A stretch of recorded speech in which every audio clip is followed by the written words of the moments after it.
board Mayuresh Joshi as well and find out what he's making of the market right now. Mayuresh, hi, afternoon. I guess the aberration of the budget day post the cap gains tax changes clearly got digested, and today, as did global market weakness too. Afternoon, Aisha. It seems to be the case. But as in 2018, I mean, I don't want to be a naysayer at this juncture, but the next few days are extremely critical in terms of how the broader markets might behave. And therefore, after the budget day, yes, over the last couple of days, the markets have gestated the supply very, very well. Have tried to probably get into their strides, the probable impact as far as STCG and LTCG is concerned. So there still remains question mark in terms of the real estate indexation benefits which have gone off. So yeah, so far I think the markets have taken it in a stride. Liquidity remains strong. And yes, I think the markets are now moving on post the budget and looking at earnings. Okay, point taken. So that's the view right now. But for the market, it is Garden Reach, which is down almost 5%. You have KPIT Tech under pressure. On the gaining side, however, MMTC is doing quite well. Data Patterns is looking quite okay. And Adani Green, as I was just highlighting, that we were just highlighting with respect to the earnings that are out, is definitely showing a positive reaction. Mayuresh, what's the view on all of these energy names? HPCL, IOCL, even ONGC for that matter, have seen a very, very solid run up. But from here on, one should book profit or continue just holding on? Afternoon, Anisha. I think if you probably look at the oil and gas minister's statements a few days back before the budget, the sedimentary reserves that India has, as far as crude is concerned, close to 621 million tons, and gas around 1100 billion cubic meters as well. So at this juncture, specifically in the oil and gas exploration space, we've just done 10% in terms of the reserve that India has. And therefore, the expectations of the minister is to probably take this to around 16% over the next few years. So there will be an accelerated investment push of close to $60 to $100 billion in that range, along with a part of allocation of around $8,000 to $9,000 rupees going into the seismic study as well. So there is a huge potential in terms of the exploratory optionalities that India has. If you probably look at the upstream companies, ONGC and Oil India as a case in point, the expectation in terms of the BPOED as far as the oil production is concerned for ONGC is expected to reach a new normal of around 12,000 BPOD barrels per oil equivalent per day, as well as the gas production expected to incrementally move forward as well. I think the biggest trigger here will be the OBL asset.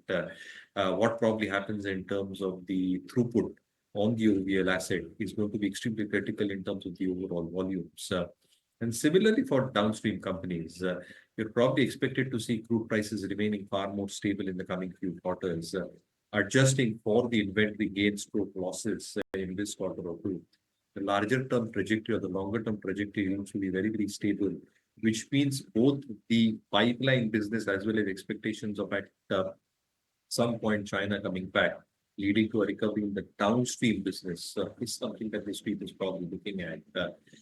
Therefore, I think this space looks very, very interesting. I think what we are probably looking at outside ONGC is also something like a Ceylon exploration.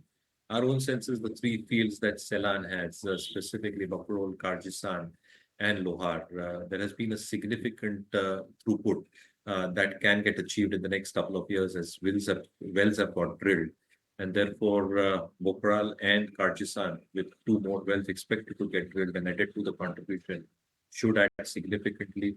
They've got a merger going through in terms of the Antilopus merger. And therefore, I think the cash flow should remain strong around a very, very stable 2% dividend yield. Dividend yield remains extremely strong for most players in this segment. Remain positive on the energy space as well.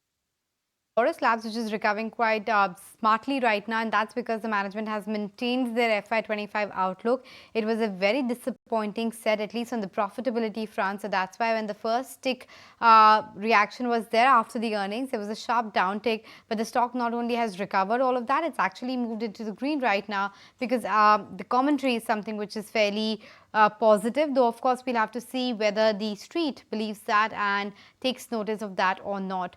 Mayuresh, what's your view on a couple of these pharma names, the likes of Loris? Even Cipla comes out with earnings and we're watching out for that. But any top bets within pharma? So I think we like a couple of names, Anisha. I think Natco Pharma is something that we continue liking, and a clear disclaimer, we hold both the stocks that I'm going to discuss in our domestic as well as global portfolios. Obviously, the branded generics segment is doing exceptionally well for Natco and is continued to perform well over the next few quarters as well. They've got a very strong pipeline in terms of the FTFs and the ANDAs that are expected to get monetized over the next few quarters as well. So I think they will be maintaining the flow as far as new launches is concerned, leading to a very healthy top line. And because these new launches come with exclusivity in some cases and pricing in their favor, margins are expected to remain at elevated levels for Natco. So I think earnings, the EPS rating, RS rating, institution holding that we see in Cancellum, it fulfills most parameters. This is one stock that we continue to like. The other stock is Morphin Labs within the mid-cap pharma space. Our take is that the numbers, specifically in terms of their medical product division, specifically when it comes to their glucometers and their BP monitors, are expected to continue doing well. The management sounds very, very optimistic post their Q4 numbers. There can be a very healthy growth in the medical product segment.